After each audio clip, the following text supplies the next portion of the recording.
지금까지 사실 지속적으로 국민의힘의 답을 지금 기다리고 있는 상황입니다. 저는 지금 국민의힘에서 과연 의지가 있는지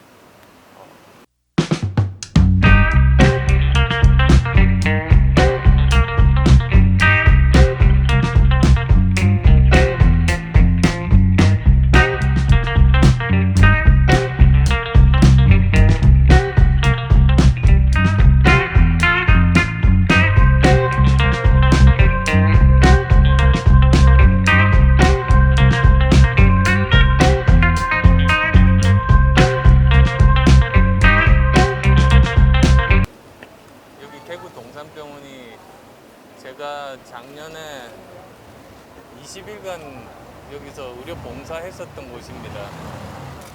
그래서 지금 어떻게 바뀌었는지, 그리고 지금 4차 대규모 확산이 진행되는 와중에 대구 상황은 어떤지 둘러보러 왔습니다. 그리고 또 대구 경제도 지금 굉장히 심각한 형편이어서 상공회의소, 그리고 벤처기업 연합회 분들을 만나 뵙고 함께 해법을 강구하고자 그런 취지로 방문하게 됐습니다. 그때 공개 오찬 회동 이후로는 뵌 적은 없습니다. 근데 우선 저희가 모든 안을 만들었습니다. 국민의힘에서는 어떤 안을 제시하지 않고 저희들이 안을 만들라고 해서 2주간에 걸쳐서 양당의 당헌, 그리고 정강 정책들을 모두 다 비교를 하고 거기에 대해서 어떻게 하면 좋겠다는 것들을 모두 다 정리를 했습니다. 그게 분량이 거의 책 한 권 정도가 됩니다. 그리고 그걸 지난주에 넘겼는데 어제 일주일 만에 회동을 할 때 별다른 답을 듣지를 못했습니다. 그래서 저희가 다시 또 오늘 만나자고 요구를 했습니다. 지금까지 사실 지속적으로 국민의힘의 답을 지금 기다리고 있는 상황입니다. 저는 지금 국민의힘에서 과연 의지가 있는지 모르겠습니다. 참 여러 가지로 착잡한 심정입니다.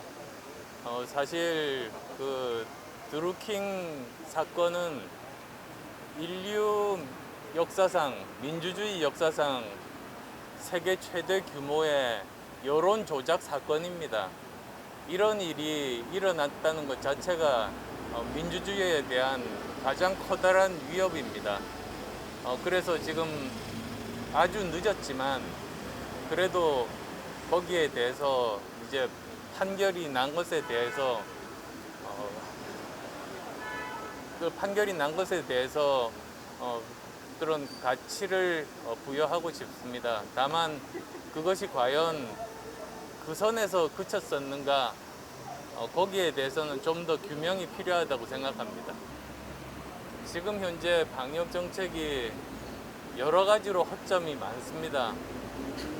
우선은 비과학적입니다. 그리고 또 국민들의 공감을 얻지 못하고 있습니다. 또한 사각지대들이 그대로 방치되고 있습니다. 예를 들자면 지금 현재 불법 체류자가 우리나라에 40만 명 정도가 있습니다. 그런데 이분들 중에서 등록을 한 사람들이 700여 명에 지나지 않습니다. 나머지는 그대로 백신 접종을 하지 않고 등록도 하지 않고 방치가 되어 있는데 이것이 커다란 사각지대입니다. 여기에 대해서 정부가 어떤 조치도 취하고 있지 않습니다. 그래서 결국은 그 청해부대 사건도 그런 맥락에서 발생한 사건이 아닌가 싶습니다. 지금이라도 정부에서 여러 가지 곳곳을 다 면밀하게 살피고 어디에 커다란 그런 사각지대들이 있는지를 찾는 노력들이 꼭 필요합니다. 제가 작년 대구에서 의료봉사했을 때가 1차 대규모 확산 때였지 않습니까? 그때 사실 많은 전문가들의 우려가 대구를 넘어 전국으로 확산될 그런 직전에 와 있었다는 그런 걱정들을 많이 했습니다. 그렇지만 그때 시민들의 적극적인 참여, 높은 시민의식, 그리고 전국에서 모인 의료진들의 헌신적인 봉사 덕분에 전국으로 확산되는 것을 막을 수 있었고 1차 고비를 우리가 넘길 수가 있었습니다. 그래서 사실 K-방역이라고 합니다만 이 코로나19에 대한 대응은 크게 두 가지로 나눌 수가 있습니다. 하나는 방역이고 또 하나는 백신 수급 문제입니다. 그런데 이 방역은 대한민국이라는 국가의 실력입니다. 그리고 그 국가의 실력은 예전 정권부터 쌓아가고 내려온 그것이 총체적으로 보여진 그런 실력입니다. 한 정권의 실력이 아닙니다. 방역은 대한민국이라는 국가가 가진 시스템의 실력입니다.